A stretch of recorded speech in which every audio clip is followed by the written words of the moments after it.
We are discussing dark content. Content that is forbidden from the eyes of the gentle folk. I want you to know that everything you hear today is in opposition to the interests of the people that control your society. And they know it, and they're scared of it. They're scared shitless of it, as they should be. 17 months of politics. Because DSAL. if we were to get into power, we won't apologize for it. We won't apologize for the consequences. So they're right. They're right. Every single person who fears us doesn't fear us enough. That's all I can say. That's all I can say. Like all the Democratic politicians, the corporations that are like, well, you know, if those radical lefties get in power, it's going to be dangerous. Unity. They don't know the half of it. They don't know the half of it. They're absolutely 100% correct. So I give them that. I'll give them that. You know, when I get in power and trans people are respected and then Medicare for all is provided and we focus on transitioning our energy system away from fossil fuels and climate damaging. My God, can you imagine people driving electric cars instead of internal combustion? Wow. All right, Chad, I want to show you this. This is a story from Car and Driver, which you're absolutely not gonna believe. But you will believe it, but you won't believe it. North Carolina looks to remove public EV chargers, probably to the trash. A bill currently in the works in North Carolina legislature would allocate $50,000 to get rid of free public EV chargers unless free gas pumps are built alongside. Now, this is something that's very important for you to understand. This is what's known as a regulation. Now, this is a regulation that is stupid. But Republicans say they're anti-regulation. And they frequently argue that we should let the free market do whatever it wants, blah, blah, blah, blah, blah. But in reality, Republicans love regulation. Regulation is good. They just want to create evil and death and misery. Now, that's my kind of regulation, goddamn right, motherfucker. Politicians have to run on some kind of platform, and Ben Moss, my incoming state house representative here in North Carolina's District 52, decided that his animating principle is being mad at electricity. To prove his animosity toward his invisible menace, he's sponsoring House Bill 1049, which would allocate $50,000 to destroy free public car chargers. It contains some other enlightened ideas, but that's the main theme. We simply have got to do something about these free public chargers, even if it costs us $50,000. These things cost tens of cents per hour when they're being used. Of course, there's a caveat here. Moss isn't saying that free public level 2 chargers, of which there are 3 in my town, with plans in the works to convert to paid kiosks, definitely need to be crushed by a monster truck. That rule only comes into play if a town refuses to build free gas and diesel pumps next to the EV chargers. So anyway, warm up El Toro Loco. We're smashing some car zappers. Now, in Norway, that now has over 90% of new vehicles are electric vehicles, full electric. Or is it 80%? I think it was 81% were full electric. They created incentives to get more and more people to use electric cars. In America, they want to create incentives to make it harder for people to have electric vehicles. You heard that right. In the middle of a global supply crunch and inflation spike, they want to make it harder for people to convert away from gas. This is, I mean, legitimately, I think this guy should be prosecuted for crimes against humanity. But what about private business, you ask? Don't worry, Moss hasn't forgotten that a business might put a charger on its property as an inducement for EV owners to patronize the establishment. And small business is the heart of the local economy. That's why he's staying out of the way when it comes to private property. Just kidding.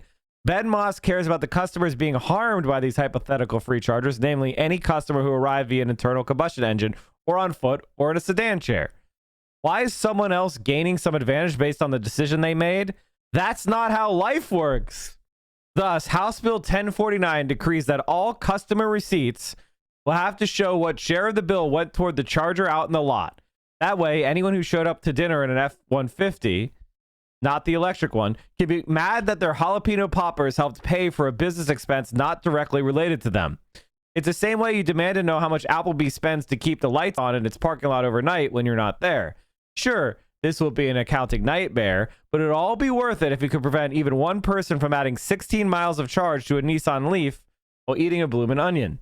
Not that restaurants around here have free charges, but you can't be too careful. Now, there's a charger at the neighborhood Ford dealership, which is marking up Broncos by $20,000. Coincidence? I think not. Critics of the bill might point out that increasing the number of electric cars could actually benefit owners of internal combustion engines, thanks to reduced demand for petroleum products, kind of like how, during the Colonial Pipeline gas shortage, there were no Ford Mustang Mach-E's in line at the local pumps. Or, to put it another way, if the price of paste skyrockets because your local politicians eat so much paste, those prices might come down if you get them to eat some crayons. But good luck with that. Paste is delicious.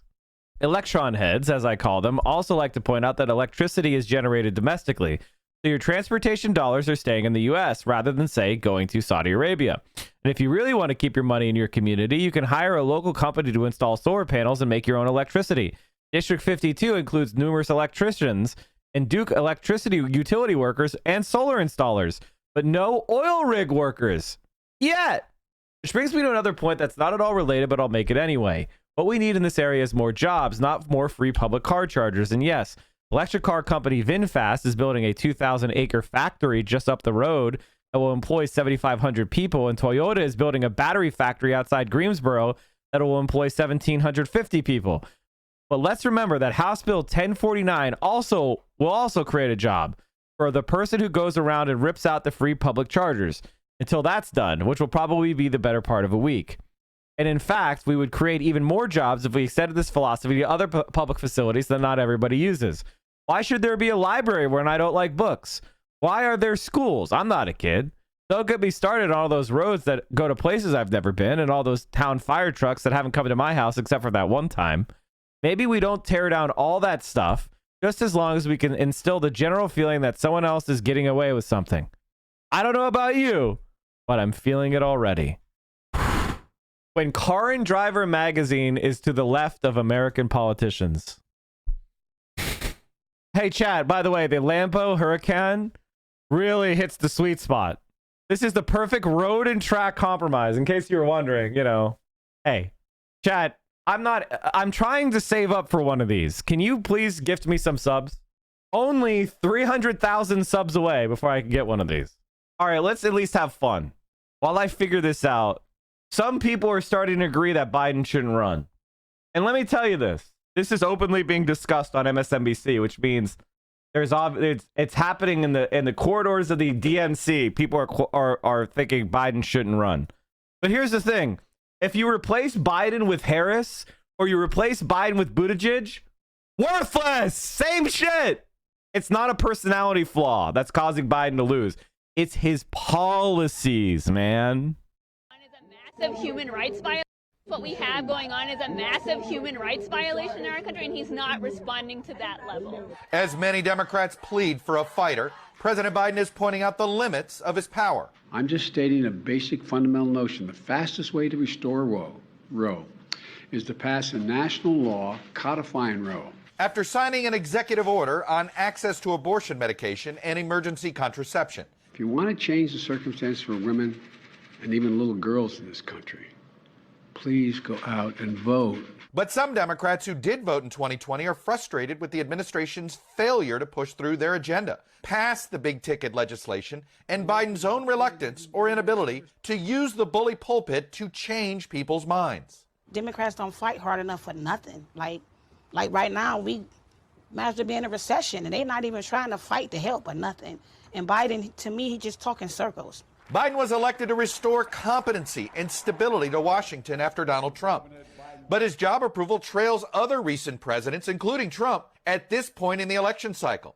After a lingering pandemic, the chaotic withdrawal from Afghanistan, failure to stem rising costs, failure to pass voting rights legislation, and a failure to substantially address climate change or immigration challenges.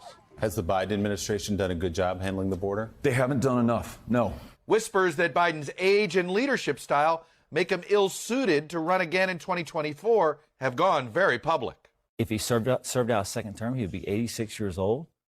I'm not sure if any of us know of any 86-year-olds who should be running the entire country. You know, I'm not going to weigh in on whether or not he should run. If he does run, he'll have my support. Echoed by voters. Given what he was handed, it's really doing a very good job, but we do need younger voices. My understanding, that part of the wager in 2020 was that he was only going to run once. And some Democrats, as I've been screaming, by the way, chat, is my show not the news 4 months in advance? Is my show not the news months in advance? Again and again and again. I get it exactly fucking right. I mean, I've been posting that. Like, look at this. June 1st, Biden now has the lowest approval rating of any president at this point in his term. Sorry, they caught up with us 6 weeks later, chat. Hillary Clinton and Joe Biden have a lower approval rating than Trump. All right. It's like, I have to like say like from like at Mike from PA, something like this, right? Isn't this the way they do it? Something like that. They're about to pass. Watch Biden's approval rating when this thing passes.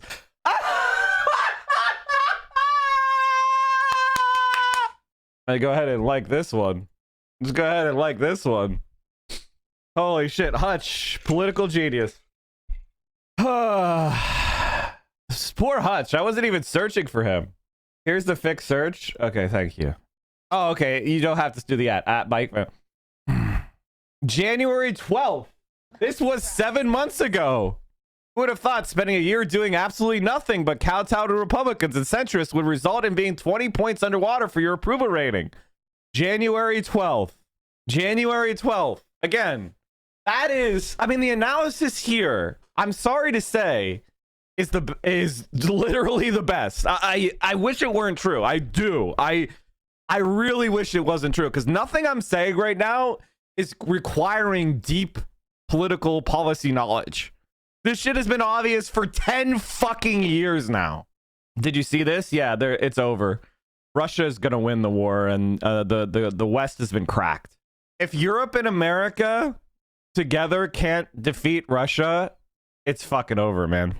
And the latest New York Times poll, Biden's numbers with the youngest age group, 18 to 29 years, are apocalyptic. He's at 19% approved, 69% disapprove, 50 points behind. Negative 50. I'm so glad we gave our COVID relief funds to Ukraine instead of America. I mean, like, god damn it, dude. God damn it. He's such a fucking loser. 2024 are... Look who they're promoting! Look who they're promoting!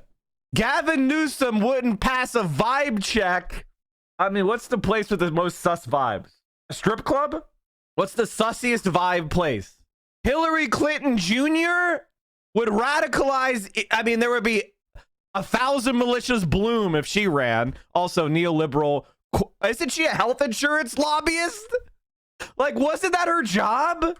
Like, wasn't she like insurance or something horrific? Like, she did something. She was terrible in some way. What was her job? She served as a prosecutor for 6 months. Then what did she do? Between 2016 and 2018, did she just campaign? President and CEO of Blue Cross Blue Shield. There, oh, it's right here in Early Life and Education. Wait. Her father was the State Department of Commerce under Governor William Milken and was the president and CEO of Blue Cross Blue Shield. She's a fucking baby. Oh my God. Oh my God. She's a daughter of a insurance president. That's what it was. I'm sorry. So she's just a failed daughter, a rich failed daughter who loves the insurance industry. Yeah, that'll do it, chat. That'll get young people fired up. The daughter of an insurance industry. My goodness gracious. Are stepping into the vacuum. California Governor Gavin Newsom even aired TV ads over the July 4th weekend in Florida. I urge all of you living in Florida to join the fight, or join us in California, where we still believe in freedom. Illinois Governor J.B. Pritzker, who took a trip to New Hampshire last month, had a fire response to last week's mass shooting. If you're angry today, I'm here to tell you, be angry. Pritzker is a billionaire. He's a fucking billionaire. I mean, come on! I at least admire him for saying something obvious like be angry, because for some reason I'm not voting for Pritzker. I'm sorry, chat. I'm not going along with the ironic Pritzker shit. I'm not letting you I'm not letting my brain be infected by this dumbass bullshit. He's a class enemy. Fuck you. It's not even funny. Like, legitimately not. I'm sorry. I'm not doing it. I'm furious. Now Biden, who ran promising to be a transitional figure to a new generation, Look, I view myself as a bridge, not as anything else. is trying to tamp down speculation he may not be on the ballot in 2024. As voters who elected Biden to be above the fray worry he's not well suited. Just the way he walks, he's a geriatric. Like, he walks like every step is his arthritis is just like, come on, man. He's so old. Just retire. Go drive your Corvette. Lucid brought up the possibility that Pritzker might be a class traitor. That is the absolute dumbest fucking thing I've ever heard. I'm not trying to cause drama here, but that's not even funny. That is fucking stupid. Please go learn what class traitor means. My God. Voters who elected Biden to be above the fray worry he's not well suited for the current fight ahead. I think his energy matters. I want to see him out here fighting for these things. And if he is, then I'll support him. No, you don't. When people say I want to see Biden go out, I've watched more Biden than almost any other human being can possibly handle. You don't want him out talking. And he picked Kamala Harris to be the person to go out and talk, but she might be the worst public speaker I've ever seen, and she's lazier than any other politician I've ever seen, which is incredible. I knew a politician in Pennsylvania who got prosecuted because he was so lazy. He forced his staff to do his laundry and shit at home, and they were able to prosecute him on using government funds for like private benefit. Okay? That's lazy. All right? Okay? Kamala is more lazy than that. She might be the laziest person I've ever seen. And quite frankly, she has some of the worst public speaking I've ever seen. Biden is a bad public speaker, but he's gotten worse because of his advanced age. So you can't really shit on him too hard for that. I mean, it's natural. You get older, you do worse. But Kamala is in the prime of her life, and she can't get out a thought. How the fuck do you get taken down for misappropriating government funds in the USA? They got a bunch of Democrats and Republican like state legislators a few years ago for that, for like hiring mistresses to no-show jobs and just like getting caught. Basically, it was actually like the last public corruption case that was actually decent. I love AOC and Bernie, but tell us who we don't know about that could run and give us real change. The only people that I'm interested in, I mean, I like John. I really like John Fetterman a lot. I just wonder if John could actually do some of the stuff we need to get done. I don't know. I wonder. I think John is a good choice, but I wonder if it's just too late for someone like him. I think he would at least try, but I think it's a little bit early. I mean, you know, he's literally going to run for Senate, then turn around and run for president in 2 years like Obama did. I guess he could pull an Obama. And his Israel policy is like a red flag of it's bad. I like him a lot, but it's bad. There's really no way around it. Thanks for watching our YouTube channel. Follow today's top stories and breaking news by the daughter of a fucking, I mean, like, give me a break, man. 64% of Democratic voters don't want Biden to be the party's nominee. A striking 94% of Democratic voters between the ages of 29 and 18 said they want a different nominee. 13 months with the best leftists in town. DSAL. Rusty, thank you for the 13 months. I didn't mean to come off and come in here and just like go off at 1,000 miles an hour, but my God, are we in trouble? Are you watching the stream unsubbed? You're making income inequality worse. You are doing anti-praxis. We are the only Twitch stream that will not accept scam advertisers, and I will never fuck you over by selling you crap